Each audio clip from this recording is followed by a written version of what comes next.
Alright, Shalom. I want to give all praise to Yahweh Bashim Yahushai, the ones the elder apostles of Great Millstone, and salutations to you sincere laborers out there pushing this truth in all sincerity and faith and honesty. And the title of this article would be Floyd Mayweather versus Conor McGregor.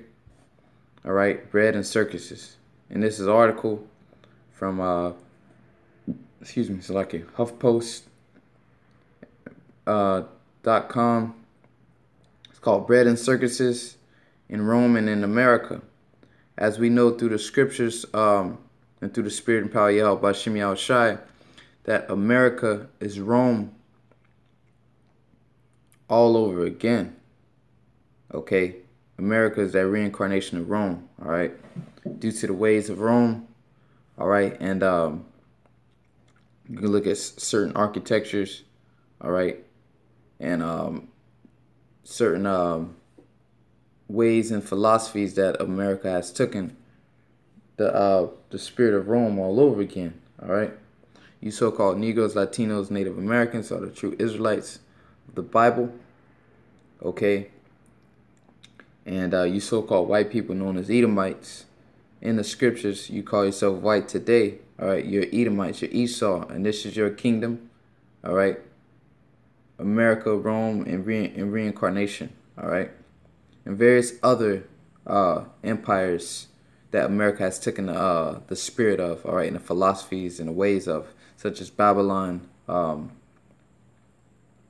America is also known as the Chaldeans, and other also Egypt. America is known as Egypt in the scriptures, all right, because the Bible is a spiritual book, okay.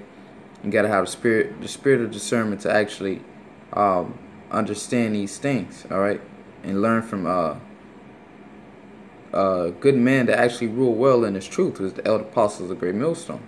But I'm gonna get right into it. It says the expression "bread and circuses" captures a certain clinical political view that the masses can be kept happy with fast food, Thinkman's, Catman's, Cheesy Puffs, and South Park, and faster entertainment, NASCAR races, NFL games, and the like. In the Roman Empire, it was bread and chariot races and gladiator games. All right.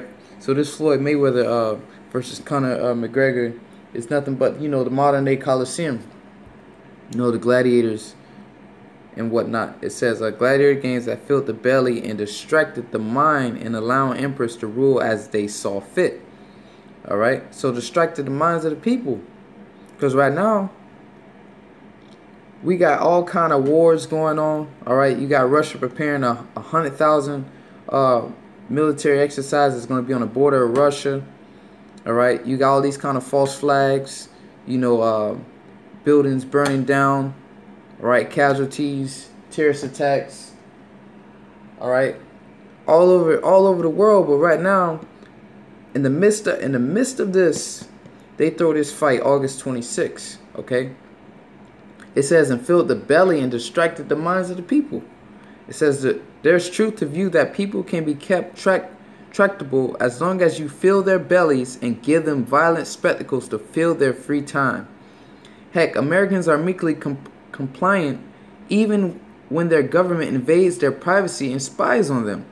But there's a deeper, more ominous sense to bread and circuses that is rarely mentioned in American discourse. It was pointed out to me by Amy Scollin in her words. Basically, ancient Rome was a society that completely revolved around war, where compassion was considered a vice rather than a virtue. The Romans saw gladiator contests not as a form of decadence, but as a cure for decadence. And decadence to the Romans had little to do with sexual behavior or lack of decent work ethic, but a lack of military style, honor, and solidarity virtues. Compassion was a detestable vice which was considered both decadent and feminine. Watching animals slaughtered brutally in the arena was seen as a way to keep the civilian population from this weakness because they didn't see combat. Okay, so this is just a distraction, right? This Floyd Mayweather versus Conor McGregor. All right, and I'm just gonna get a scripture and I'm gonna close out. This is Matthew chapter 24, and I've started 36. It says, "But of the day and hour knoweth no man, no not the angels of heaven, but my Father only." Okay, so this is the Lord speaking, the one who the world calls Jesus Christ, which is Yahweh Shai. All right, it said, "But my Father only." So nobody knows when the Lord's coming back. But if you read prior, the first verse, the disciples asked him, "Give us a sign of when shall the times be that you're going to be approaching the earth, coming back to visit the earth." Verse 37. "But as the days of Noah were, so shall also the coming of the Son of Man be." All right, days of Noah. Any of you out there, people that's happen to cross this video, all right, should know the history of the story of Noah. All right, for it says, "For as in the days that were before the flood, they were eating, drinking, marrying, giving into marriage until the day Noah entered the ark, and knew not until the flood came." All right, so they was eating, drinking, marrying, doing the same thing that they doing right now today, being distracted. Okay, while Noah was out there building that ark, okay, they was being distracted, such as this fight that's coming up. All right, "And knew not until the flood came and took them all away. So shall also the coming of the Son of Man be. Then shall two be in the field, and one shall be taken, and the other two left." All right, and I'm going to jump down to verse 43. "But know this, if the good man of the house had known that which the thief would come, he would have watched and would not have suffered his house to be broken up." All right, verse 44. "Therefore be ye also ready, for in such an hour cometh that ye think not the Son of Man cometh." Okay, so are we saying brothers not going to watch? Some brothers not going to watch the fight? Shoot, if I had a chance, or if I get somebody that I know buy it on pay-per-view, I might watch it. But brothers are in the know. Brothers know what's going on. But this is distraction after distraction after distraction.